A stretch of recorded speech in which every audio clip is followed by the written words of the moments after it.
उर्मी, हा विषय आता आणखीनच नाजूक होऊन बसलाय. आहे मला कल्पना. हा साडीचा प्रकार झाला नसताना किंवा ती साडी तू दिली नसती तरी काही प्रॉब्लेम नव्हता.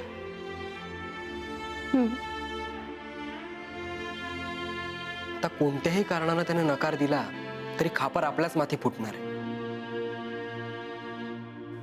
म्हणजे माझ्या वासू. उर्मी, आपण दोघं एक आहोत. तुझ्यावर आलेलं बालंट माझ्यावर आलेलं असणारच आहे. वासू, अरे असं काय करतोयस? तुझा काय संबंध आहे या सगळ्याशी? हे बघ, माझ्यामुळे दादांच्या मनातून तू उतरलेला मला नाही चालणार. तो मी लग्न केलंय तेव्हाच उतरलेलो आहे. हो, पण त्यात आता अजून खतपाणी नको. उर्मी, सगळा दोष तुझ्यावर टाकला जात असताना मी तुला एकटीला नाही सोडू शकत. वासू, अरे हे बघ, मी सांगतोय ते ऐक. दुर्दैवानं सुनीलनं नकार दिला. असं नको ना रे बोलूस. हे बघ, आपण त्यातल्या त्यात वाईट गृहीत धरूयात. नाही म्हणजे चांगलं झालं तर उत्तमच आहे, नाहीतर आपल्याला हे घर सोडावं लागेल. आणि यावेळी माहीच काय, साक्षात ब्रह्मदेवही आपल्याला वाचवू शकणार नाही. अरे पण दादा कुठे काही बोलले? ते पाहुणे होते म्हणून. मला तर शांतच वाटले. वादळापूर्वीची शांतता आहे ती. पण वादळ सुनीलने नकार दिल्यानंतर येईल ना? ते आपल्या हातात नाहीये. हो, पण सुनीलला मामांना सांगू नकोस हे सांगणं तरी आपल्या हातात आहे ना? हे जरा नाजूकपणे सांगावं लागणार आहे. म्हणजे आपल्याला त्याच्याशी बोलायचंय, हा पुन्हा संशय येणार सगळ्यांना. आणि नंतर परत तेच, नकार दिला की आपल्यावर येणार. शे, इकडे आड आणि तिकडे विहीर असं झालंय आपलं. उर्मी, आपण आहोत एकमेकांबरोबर, हे काय कमी आहे का?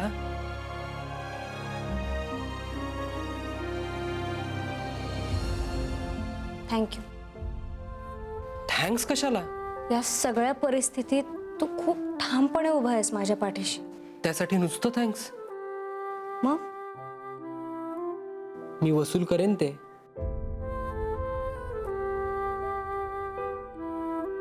हे बघ, मला हसवू नकोस, माझा मूड नाहीये. हसवत नाहीये मी उर्मी, खरंच सांगतोय. उगाच मी तुझ्या पाठीशी नाही उभा. माझा स्वार्थ आहेच. मी वसूल करेन हे.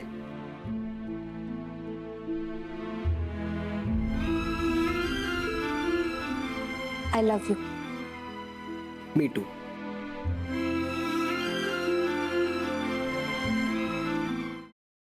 Paneer mushroom stick with barbecue sauce करण्यासाठी लागणारे साहित्य: किसलेलं गाजर, उकडलेला बटाटा, पनीर, तांदूळाचं पीठ, रवा, मटार, मशरूम, कोबी, मीठ, मिरची, कोथिंबीर आणि बार्बेक्यू सॉस. कृती: प्रथम एका बाउलमध्ये किसलेलं गाजर, उकडलेला बटाटा, कुस्करलेलं पनीर, मटार, मशरूम, हिरवी मिरची, कोथिंबीर, कोबी, मीठ आणि तांदूळाचं पीठ घालून सर्व एकजीव करून घ्यावं. तयार मिश्रणाच्या स्टिक बनवून रव्यामध्ये घोळवून गरम तेलात तळून घ्याव्यात आणि सर्व्ह कराव्यात. मामी, कोणता भक्त हाक मारतो आहे? ध्यानात इतके मग्न आहात. बाणाईला भेट घ्यायची आहे देवी. वाटलंच मला. ही अस्वस्थ असणं स्वाभाविकच आहे.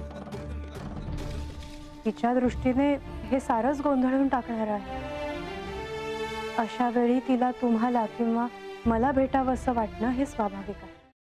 नमस्ते अंकल जी. वो हमें आपसे कशा करता आलेस तू इथे? विकीची चाळी करायला? काय समजतो काय स्वतःला तू? अरे आजारपणात माझा जीव वाचवला म्हणून घरातल्या पोरी बाळींवर. अरे कुठून कुठून येता तुम्ही, नाही ते उद्योग धंदे करता इथं. खपवून घेणार नाही मी सांगतो तुला. मी फार वाईट माणूस आहे, लक्षात ठेव. पोलिसात देणार होतो तुला. केवळ विकी आडवा आला म्हणून लक्षात ठेवलं, ते इथून दिंड काढणार होतो तुझी मी. मामा, आता आपण काहीच करू शकत नाही.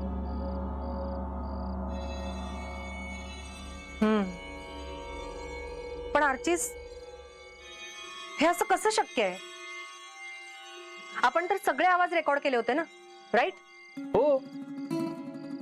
मग हे असे कोणते आवाज रेकॉर्ड झाले जे आपल्याला ऐकूच आले नाहीत? I mean, how can it be possible?